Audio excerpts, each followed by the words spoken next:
வாங்க பொங்கு ஸ்டைல ஒரு தக்காளி பஜ்ஜி எப்படி சேர்த்துன்னு பார்க்கலாம். எண்ணெய் காஞ்சிருச்சு, கடுகு சேர்த்துக்கலாம், கடலைப்பருப்பு சேர்த்துக்கலாம். கடுகு பொரிஞ்சிருச்சு. நான் 2 வரமிளகா 1 பச்சை மிளகா எடுத்துருக்கிறேன், அதோட சேர்த்துக்கலாம்.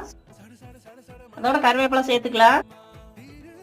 அதோட இஞ்சி பூண்டு தட்டி வச்சிருக்கிறேன், அதுவும் சேர்த்துக்கலாம். பொடியை கட் பண்ணி வச்சு வெங்காயத்தை அதோட சேர்த்துக்கலாம். தேவையான அளவு உப்பு சேர்த்துக்கலாம். நல்லா வணங்கி வந்துடுச்சு. நீ கட் பண்ணி வச்சு தக்காளி அதோட சேர்த்துக்கலாம்.